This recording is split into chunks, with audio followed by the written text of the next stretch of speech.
As we conclude our study of Daniel 11 today, until next time anyway, we draw on Tuesday's study about the way the kings do battle to identify how those kings are manifesting in our world right now. We seek to gain a perspective that will help us to see the movements of the divine world in the current events around us, and in the process, learn what it all means spiritually as time draws nearer to Christ's return. Keep those prophecy hats on for one more day, friends, for today's show called The Hegelian Dialectic of Politics Revealed in Prophecy.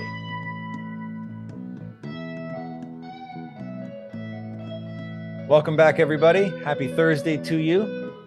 Today we are finishing our study of Daniel chapter 11 for the week. I'm sure it won't be too long before we're at it again on the show. But for this week, today is going to be our last day.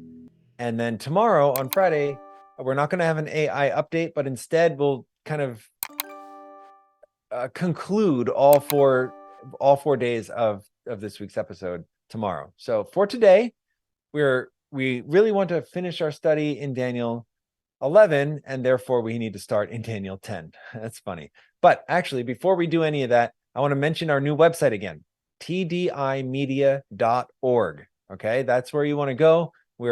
It's still under construction, so be patient with it.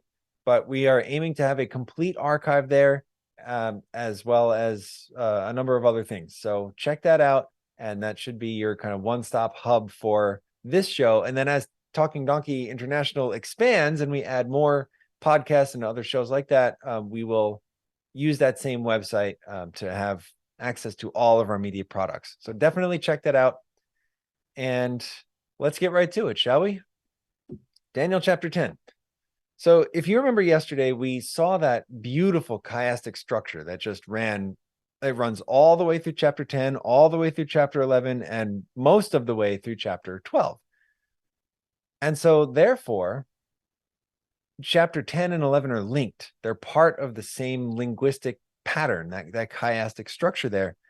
So it's not dishonest then to gain context or understanding about chapter 11 by going to chapter 10. And that's what we're going to do today.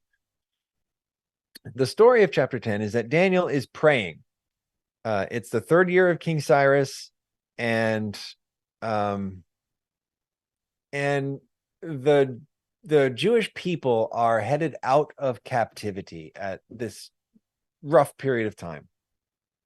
They had been taken captive by Nebuchadnezzar, king of Babylon, and held captive in Babylon for 2 generations almost. But the appointed time for their release had come, and Daniel is kind of aware of all of that. It says he gets a message and he wants to pray about it. And he spends 3 weeks praying and fasting. And then on the 24th day of the first month, after his 3 weeks of praying, he is visited by an angelic figure, a divine figure, whose appearance is almost identical to the appearance of Jesus Christ in Revelation chapter 1. So I think he was visited by Jesus here. This is Christ himself manifesting in the Old Testament in his divine form. And Daniel saw the vision. The men who were with him did not see the vision. And yet, so now he's like captivated by this. It says he's undergoing physical manifestations as a result. He loses his strength. His vigor is turned to frailty. He falls down as if he's in a deep sleep with his face on the ground. And then suddenly, the angel Gabriel shows up. A hand touched me, and he returns strength to Daniel in pieces. And he says in verse 11, "O Daniel, man greatly beloved, understand the words that I speak to you and stand upright, for I have now been sent to you." And in verse 12, "Do not fear, Daniel, for from the first day that you set your heart to understand and to humble yourself before your God, your words were heard, and I have come because of your words." So he's saying, I heard you 3 weeks ago. On the very first day that you did this, heaven heard you. Why did it take me 3 weeks to show up? Well, let's keep reading. Verse 13, "But the prince of the kingdom of Persia withstood me 21 days. And behold, Michael, one of the chief princes, who really that from the Hebrew is better translated as one with the chief prince. I have a handout about that. Maybe I'll try to put it in the show notes. I have a handout about that. One with the chief prince. He came to help me, for I had been left alone there with the kings of Persia. Now I have come to make you understand. Okay. So what Gabriel is saying there is like, I wanted to come 3 weeks ago, but the prince of Persia. Let's see, what's the language? The prince of the kingdom of Persia withstood me. Now, that's not Cyrus. Cyrus is called the king. He's never, ever called the prince, right? That word prince is used in the same way as it's used to describe Jesus, right? The divine characters and non-human characters. So the prince of the kingdom of Persia is the demon who is in charge of the spiritual nature of Persia. What it's telling us is that the rise and falls of empires and kings is not a natural event. It's not just because of political opposition or military might, that there is a spiritual dimension behind everything that happens. There's a spirit that runs all of the nations. We talked a few weeks ago about the spirit of Rome, right? And we got that from the etymology. Rome is named after Romulus, who is the son of Mars, who is the god of war. So the city of Rome is the city of the son of the god of war. And it's going to be inherently violent because it's fueled by a violent, warlike spirit. And of course, it manifests in this war that conquered the world for hundreds and hundreds of years. And with the descriptions there and, perfecting crucifixion and all the other cruelties that came out of Rome. So therefore, the spirits that fuel everything would also be behind the king of the north and king of the south. There would be a spirit that is true with every single manifestation of those characters all throughout time. Now, we studied this on Tuesday all the way up to verse 35, I think it was. That's the first time we saw the time of the end. Verses 36 through 39, I'm going to suggest to you themselves describe the French Revolution. Now, you don't see those words in there, and I can't prove it, but, the very fact that the time of the end shows up in verse 35 and then again in verse 40 really tells us that the content in between those has to do with the timing of the time of the end, or 1798, or the French Revolution. And then as we read some of the details in there, like verse 37, he shall regard neither the God of his fathers, nor the desire of women, nor regard any God, for he shall exalt himself above them all. The French Revolution was an all-out assault on the things of God. Not just what we read about on Tuesday, where the state took control of the church and made the priests employees, but we're going to read this also. This is from a different Wikipedia article about the Reign of Terror, which was a subcategory of the French Revolution. The French Revolution was like 10 or 11 years long. The Reign of Terror was only like 18 months long or something like that. But this was the period of extreme violence where tens of thousands of people were murdered at the hands of the state or in the general violence and chaos of the rebellions and uprisings and whatnot. How did that happen?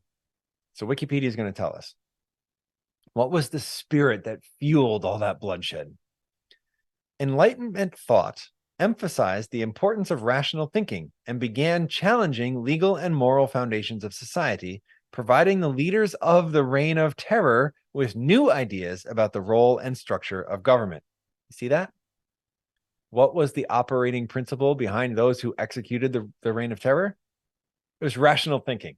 It was humanism, right? There's the isms that are left over when God is taken away. Let's continue to read. This next sentence, I can't figure it out as it's written. It must be a typo, but I don't know. Rousseau's social contract argued that each person was black and that they would come together in forming a government that would then protect those rights. So I think that's a typo. I don't think that he argued that every person was black, and I don't know what that would have to do with anybody's rights. But the point is, the part of the kind of philosophy fueling this was that everybody had natural rights that the government was supposed to protect. Now, that in of itself sounds pretty good. But under the social contract, the government was required to act for the general will, which represented the interests of everyone rather than a few factions. Yikes. Again, sounds great, but practically, humanity is infinitely diverse. How do you have one entity, the government, that represents all of that, equally? That seems like a pipe dream. Drawing from the idea of a general will, Robespierre felt that the French Revolution could result in a republic built for the general will, but only once those who fought this ideal were expelled. Those who resisted the government were deemed tyrants, fighting against the virtue and honor of the general will. The leaders felt that their ideal version of government was threatened from the inside and outside of France, and terror was the only way to preserve the dignity of the republic created from the French Revolution. Whoa, okay, so do you get it? They waged war on all of the things of God. And it's not listed in the article, but they even tried to recreate the calendar with a week that had 10 days in it, because the only reason a week has 7 days is Genesis chapter 1. So they were so intent to war against God that they wanted to wipe him even off of the calendar. And they replaced Christian thinking, Catholic thinking, spiritual thinking. They replaced it with human thinking, right? With rational thinking, humanism, right? Humanist ideas. But those are devoid of grace, as we just read. Oh, this is a great ideal, but it's only going to work if we destroy all of the opposition, and that's if that's not a story of the 20th century, I don't know what is. I mean, that's how every communist revolution ever has operated. We've got an ideal, a utopia, but it's only going to work after we murder everybody who disagrees. This is the spirit of the French Revolution. Now, when we read in Daniel 11, it's the king of the north who we saw back in verse 28 returns to his land with great riches, and his heart is then moved against the Holy Covenant. And also in verse 30, he shall return and show regard for those who forsake the Holy Covenant. So he's allying himself with the enemies of God. And yet, this is the church that bears God's name. Now, I don't have the time to prove that, but it follows the same pattern of Daniel 2 and 7 and 8, where pagan Rome is replaced by Holy Rome, right? The church that was the ruler over Europe for 1,000 years and more. So even though he is behaving in such a way that is clearly against God, he's walking around with at least the appearance of and moniker of God. So it's religionism. And that was part of the French Revolution too. In the parts of the revolution that were actually civilized, the French government, parliament, I don't know if I'm using the right word, but the French government was split along these same lines. The kind of traditionalists who were Catholic and for the monarchy, and then the kind of new thinkers, the Robespierres and the Voltaires, who were humanist and secularist. And they actually sat in different sides of the government. And this is from which we get the terms left and right, because on the left were seated all of the humanists and secularists, and on the right were seated all of the monarchists and traditionalists and religionists. So that terminology is still with us. We apply those same terms to American politics in the 21st century. Therefore, we're seeing who the kings of the North and South are, spiritually speaking. The king of the North would be those religionists, the traditionalists, the monarchists, right? The ones who want the form of religion over everything. And then the king of the South would be the leftists, the humanists, the Voltaires and the Robespierres, the rational thinkers, so to speak, right? So you following with me? Once we identify those two kind of spiritual camps, it's not hard to realize that has formed the entirety of Western history since, and at least since World War II in the 1940s, it's really defined worldwide culture to some degree. It's as the world is becoming less and less Christian, more and more secular. We see the interplay and continuing ongoing warfare of these two sets of ideas even into our present day. So let's go back to the chapter here and read the latter part, starting in verse 40, okay? And I'm going to tell you, even though we have defined the time of the end as the French Revolution, 1798, I believe there is yet to come another manifestation of everything, of the time of the end problem. And here's why. In verse 40, we're told at the time of the end, the king of the south shall attack the king of the north, and then the king of the north counterattacks so severely that it wipes the king of the south off the planet for the rest of time. And the king of the north is dominant over everything until Jesus comes. And that is simply not how history has gone. Since the time of the French Revolution, if anything, the king of the south has become stronger, considerably stronger. And there have been many, many rulers over the world since that time. Britain, France, Germany tried. It's been America since World War II until we lost the Afghan war. I don't know who it's going to be now. So anyway, just history doesn't fit. So I'm looking for an end times fulfillment for the last few verses, but I don't think it's dishonest to do that because, again, we saw the time of the end twice. We saw it in verse 35, followed by several verses describing the horror and chaos of atheism and the way that manifests. And then we see it again in verse 40. So that just seems to me like the principle of first fruits or type and antitype, right? Where we have the kind of all of the data is present there at the beginning in a smaller form. And then as time goes on, that same data simply enlarges to a larger form, but it's the same thing. So what therefore I'm trying to get at is that we're looking for a repeat of the conflict between the left and right, religionism and atheism, or whatever you want to attach, whatever ism you want to use there. We're looking for that to repeat at the very end of time. So what is that going to look like? Well, verse 40 says, at the time of the end, the king of the south shall attack the king of the north.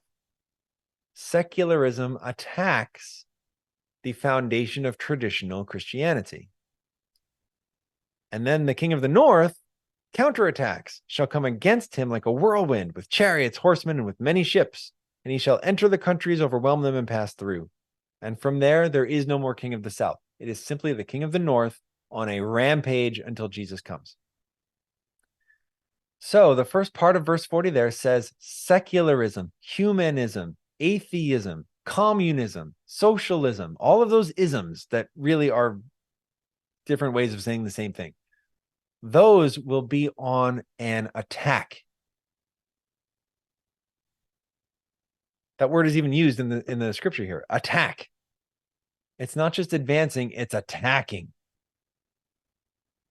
And I've been alive for the last 15 years. I've seen it. We went from George W. Bush to Barack Obama. We went from we're fighting a holy war against the Iraqis to maybe we shouldn't just take God out of the entire Democratic Party platform, and it went like that. Like in one presidential cycle, the culture shifted, and it's been shifting toward Obamaism, so to speak, ever since. if you were to follow any of my personal social media accounts for any reason, you would see that I post things that are not just this show. I post a number of videos about the Bible reliably. When I say something nice about the Bible or nice about God, I will be met with an onslaught of hatred from atheists and humanists and secularists and etc. They call themselves all sorts of different things, but they're just full of the most vile hatred. They attack for no reason. They use foul language. They attack me personally. And so this is just on full display. This is an attack. I don't believe that that spirit was manifest in the 1980s or 1990s or even early 2000s, right? This is a spirit that has been unleashed upon our society, and it's evident everywhere now. And that's bad.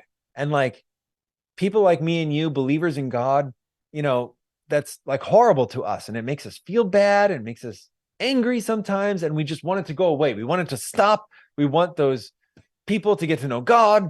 We want to return to the way that things used to be under whatever, under Reagan, under whatever, even under Trump. I don't care who you put. I want to return to my formerly Christian society. Well, okay. Daniel 11 says that's coming. But Daniel 11 says it's coming not well. Do you get it? When the king of the north counterattacks, he takes over the world with that counterattack. And so I don't know what will prompt the counterattack. I've been waiting for it. I mean, through the entirety of the Trump administration, where like the left just didn't leave this man alone for even a second, for 4 years in a row, they attacked him. I thought this was coming back then, but then Biden took over, and we've been met with, I mean, you've lived through the Biden administration, you know what it's been like. And so the assault by the king of the South is ongoing.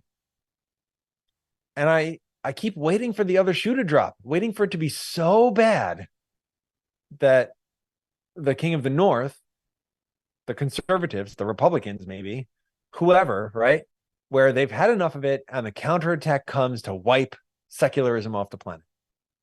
I've been waiting for it. It hasn't come yet. The Republican Party is still masterful at snatching defeat out of the jaws of victory. That's like the one thing they're really good at. And so there hasn't yet been that real resistance to the king of the South. And last week's election, same thing.